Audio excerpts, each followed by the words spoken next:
Hey, what's up everybody and welcome back to News Dose. And who says that hard games can't sell? Seems like every single year there's always that discussion looming in the background that every game supposedly needs to have an easy mode. But one developer has certainly stuck to their guns, and ultimately it appears that they've once again proven that they've made the correct decision by sticking with their creative direction rather than caving in to the online demands. Also, Xbox, they're catching some attention for teasing some games that they're not necessarily known for, but they are often highly requested, and it sounds like that they have some games in the works that will answer fans' wishes. As always, though, guys, we do have a lot to get into, so without a further ado, let's just go and jump right into things, starting off with PlayStation Plus Essential. The usual suspect, Bill Kuhn, once again leaked the monthly PlayStation Plus Essential lineup, and according to him, the Callisto Protocol and Farming Simulator 22 are heading to the service next month on October 3rd. Now, keep in mind that this doesn't include the PlayStation Plus Extra and Premium games, but I will say this much. I think that this is a rather solid lineup for their base tier, especially with the Callisto Protocol. Okay, so I understand that this game didn't meet expectations and the reviews weren't necessarily great. I get all that, but I've also seen a lot of fans really enjoy the Callisto Protocol. It seems like the combat is polarizing, and that's kind of where the issue lies.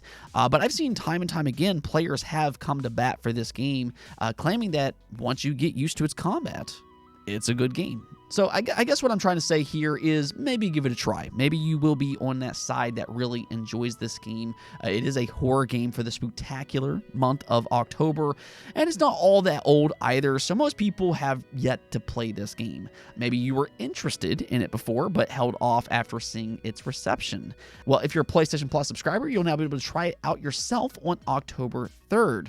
So again, I think that this is a decent overall lineup, but that's kind of also the problem in the eyes of the community, because everybody's expectations for PlayStation Plus has gone way up since they decided to significantly raise prices. So a decent lineup is no longer good enough for fans, and that's where I'm going to have to ask you all. If you're subscribed, does this lineup justify the price hike? Let me know what you all think in the comments below.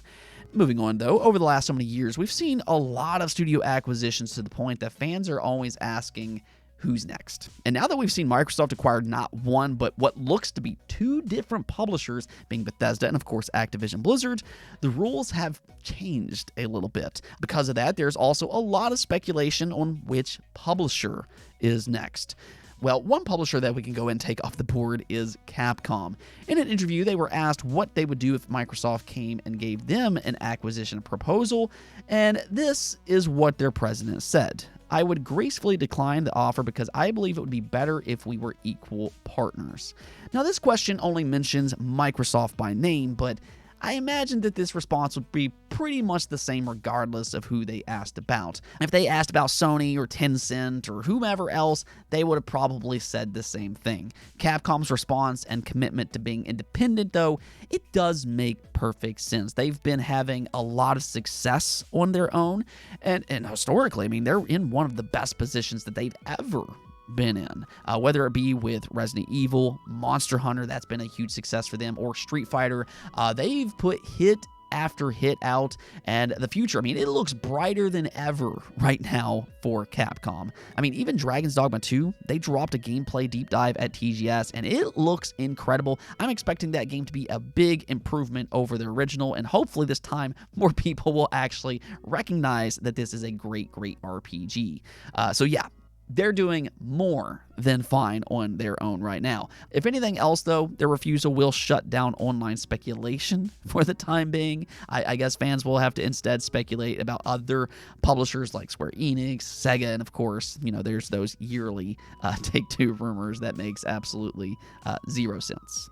Now, since we were speaking of Microsoft a moment ago, Team Xbox made the rounds at TGS here recently. Phil Spencer and Sarah Pons appeared in some different interviews, and they were asked a question that I know a lot of you have been wanting to know for years and years. I actually have been wanting to know this myself. Are we ever going to see Xbox create Japanese games again, like they did on the Xbox 360 with just absolute gems, such as Lost Odyssey and Blue Dragon? Is there a chance that they'll do something like that once again? And Phil's response was quite interesting. Check out what he said.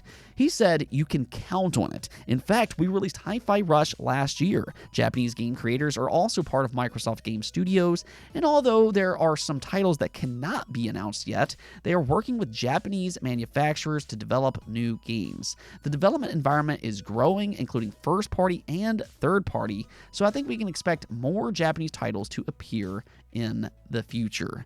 Now, right away, he pointed out that they already have a Japanese developer. Some people do tend to forget about this, but Tango Gameworks, the studio behind Hi-Fi Rush and Ghostwire Tokyo, they are a Japanese studio.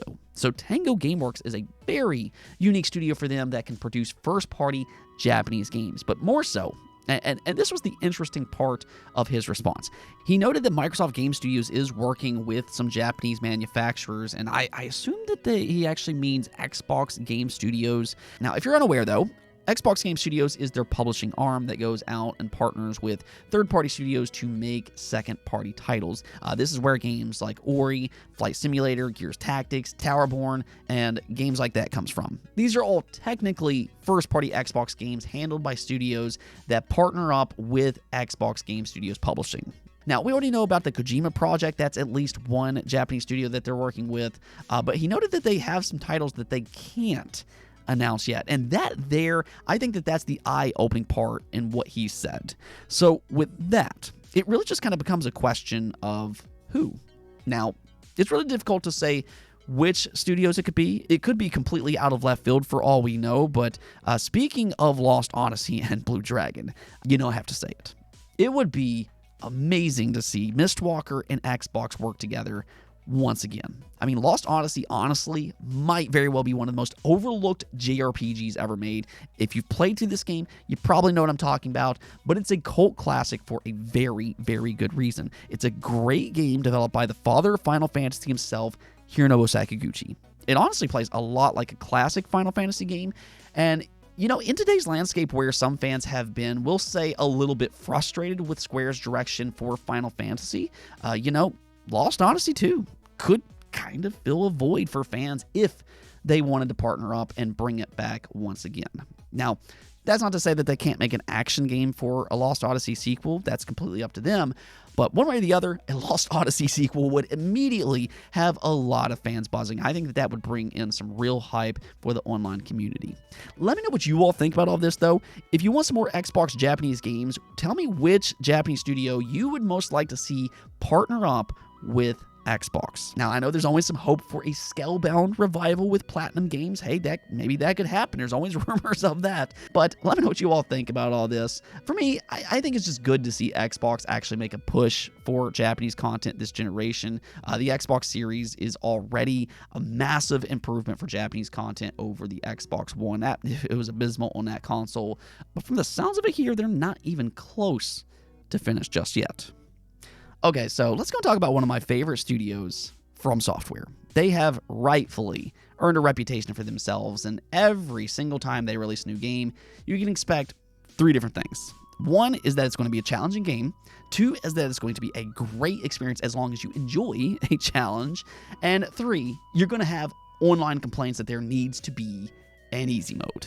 Well, that's kind of the thing here, because FromSoftware has stuck to their guns. They have continued to design games based on their own philosophy, and the truth of the matter is, they're only getting bigger and more successful. We saw last year, Elden Ring took the gaming world by storm and sold more than 20 million units. I mean, that is absolutely crazy. It is a generational type of game, but we also got news for Sekiro, because it also just surpassed 10 million units sold as well.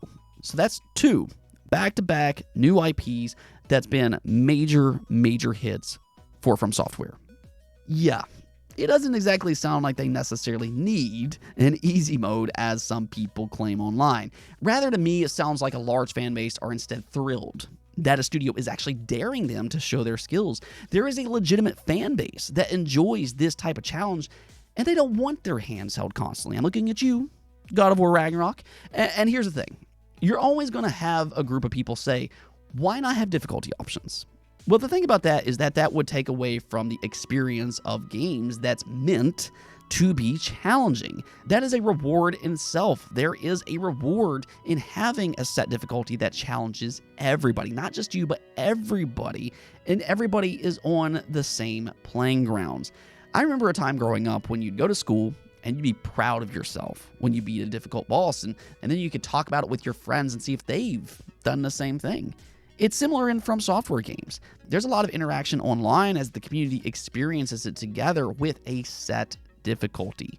You can share your experiences online. You can post it on Twitter. You can share some videos on YouTube. You can do it however you want, but there is this experience that you have as a community because it is a set difficulty. With every time you die, you learn from it and you become better because of it. You actually put your skills to the test, and that's not something that we get to do a lot in modern video games. FromSoftware games are just different. But what we are seeing here time and time again is that there is a large fan base that wants these type of games. Something that everybody needs to kind of understand is that not everything is specifically made for you. But what we are seeing here is that there is a large fan base that likes these type of games, and that is being definitively proven by FromSoftware. You don't need an easy mode to sell your games. You can make them challenging and still have success. Now, before we go, we did also get a quick update for the potential Sony hack. Yesterday, there was a hacker group that claimed that they had successfully compromised all of Sony's systems. Now, there's been some skepticism if those claims are exaggerated so they can ransom Sony for money. That is very possible here. But Sony has now officially responded, and this is what they said. We are currently investigating the situation, and we have no further comment at this time. So there's not really a lot to go off here other than that they're simply investigating, though at the same time that does kind of mean that something happened, but now it's just kind of about finding out what the extent of that is. That is kind of the thing, though, because I know some people want them to just come out and say whatever happened, but that type of thing does take some time. They're not going to want to come out and damage their own reputation. They don't want to scare fans or anything like that unless it's necessary. So they're going to investigate first, and that might take a little while. Back during the 2011 hack, I believe that took about a month before they found the extent of what happened. So just go ahead and sit tight with this. It might take a while. But like I said yesterday, if you are concerned, even in the slightest, definitely go ahead and change your passwords, and also go ahead and activate your two-step authenticators. Hopefully, though, nothing much will come from this, but as we learn more, of course, I will keep you updated. Just cross my fingers that this is not too severe.